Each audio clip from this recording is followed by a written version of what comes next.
ألا إن أولياء الله لا خوف عليهم ولا هم يحزنون.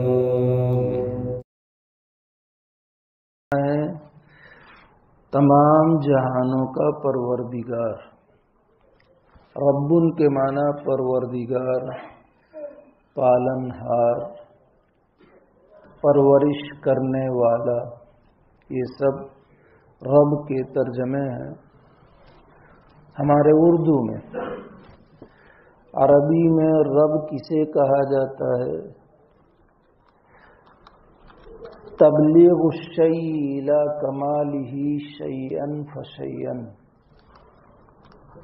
کسی چیز کو اس کے مناسب حال، اس کی ساری مصلحتوں کو مد نظر رکھتے ہوئے دھیرے دھیرے کمال تک پہنچانا، یہ ہے رب کا معنی. کوئی بھی چیز اس کی مصلحتوں کو مد نظر رکھ کر کہ اس کے لیے کیا اچھا ہے، کیا برا ہے، خراب ہے، نقصان دہ ہے، دھیرے دھیرے کر کے کمال تک پہنچانا. جب مطلق رب بولا جائے گا تو بھی اللہ ہی مراد ہوں گے عربی کے اعتبار سے، اور جب رب کے اوپر الف لام لگے گا الرب تو بھی یہ اللہ ہی کے لیے بولا جائے گا.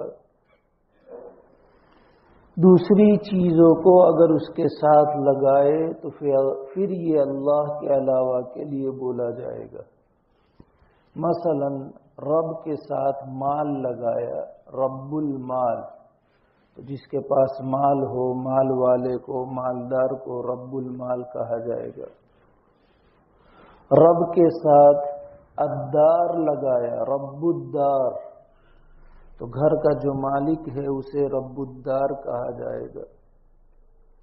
لیکن جب مطلق رب بولیں گے تو اللہ ہی کی ذات مراد ہوگی، یا صرف رب بولیں گے تو بھی اللہ ہی کی ذات مراد ہوگی.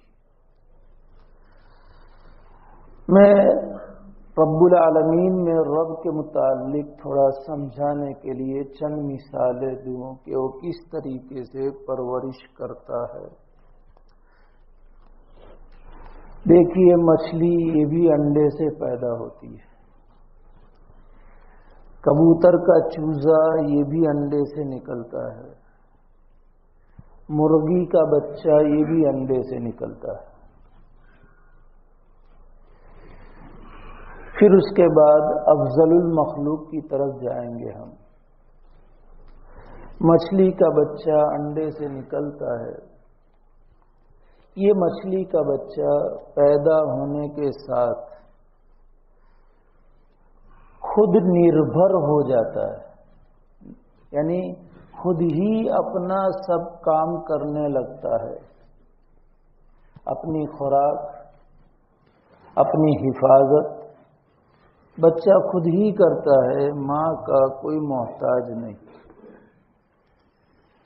چھوٹے سے کوزے میں بچہ پیدا ہو پانی کے تو بھی، بڑے تالاب میں ہو تو بھی، اور دریا اور سمندر میں ہو جس کو ٹھاٹھے مارتے ہوئے پانی اور اس کی لہریں اور اس کی موجیں، لیکن وہ بچہ اپنی خوراک میں بھی خود مختار ہے، اپنی ماں کا محتاج نہیں ہے، اور اپنی حفاظت میں بھی اپنی ماں کا محتاج نہیں ہے. وہ تھپیڑوں میں بھی تیرتا ہے، ایک جگہ سے دوسری جگہ کہیں کا کہیں ہوتا ہے. یہ ہے اللہ تعالیٰ کا تربیت کا نظام اس مخلوق کے ساتھ. کبوتر اور چڑیا کا بچہ بھی انڈے سے نکلتا ہے، اور مرغی کا بچہ بھی انڈے سے نکلتا ہے. مرغی کا بچہ انڈے سے نکلنے کے ساتھ ہی دانہ چگنے لگتا ہے، پانی پینے لگتا ہے، چلنے پھرنے لگتا ہے. لیکن وہ اپنی ماں کا محتاج ہے.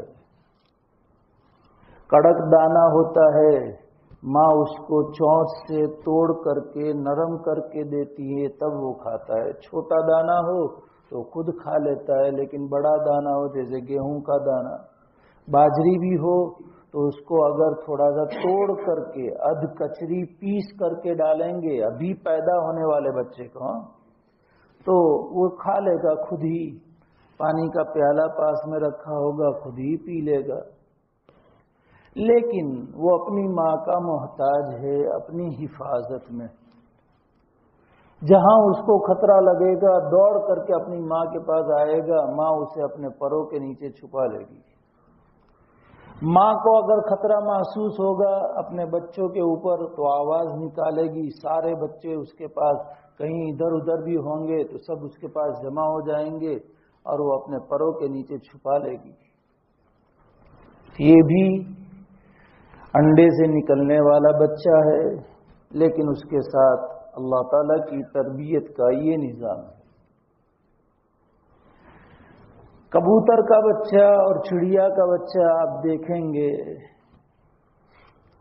کہ خوراک میں بھی ماں کا محتاج، حفاظت میں بھی ماں کا محتاج، تھوڑا بڑے ہونے کے بعد اڑنے میں بھی ماں کا محتاج.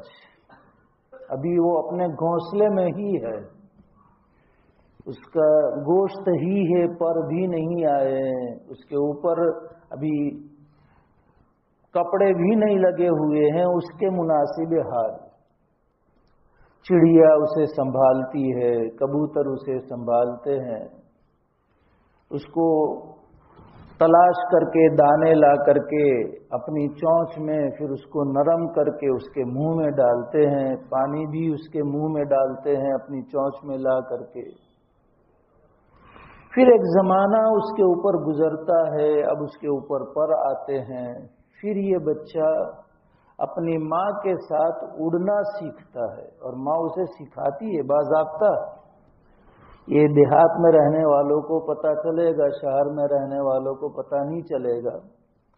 یہ بالکل چڑیا کے بچے کو، کبوتر کے بچے کو ماں اڑان بھرنا، اڑنا یہ سب سکھاتی ہے.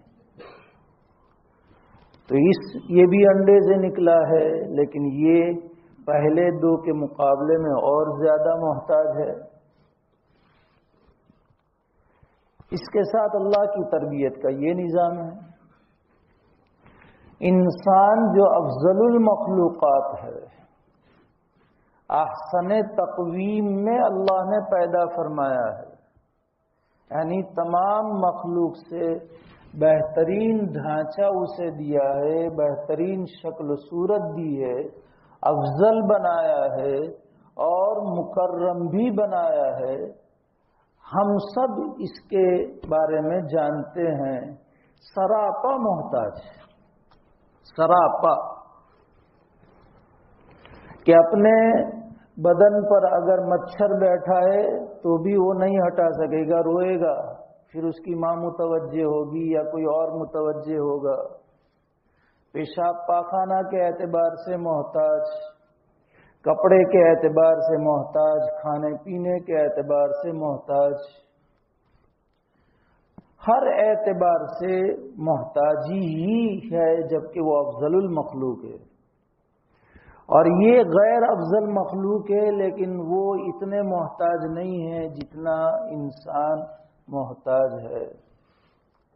یہ اللہ تعالیٰ کی تربیت کا یہ نظام ہے. اور اس میں مصلحت یہ ہے کہ چونکہ اللہ تعالیٰ نے انسان کو اپنی عبادت کے لیے پیدا کیا ہے کہ تجھے میرا محتاج بننا پڑے گا.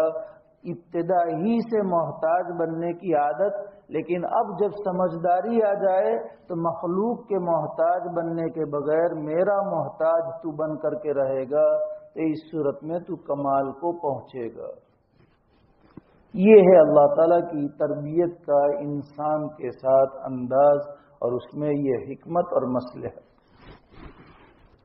اللہ کرے کہ سمجھ میں آ جائے.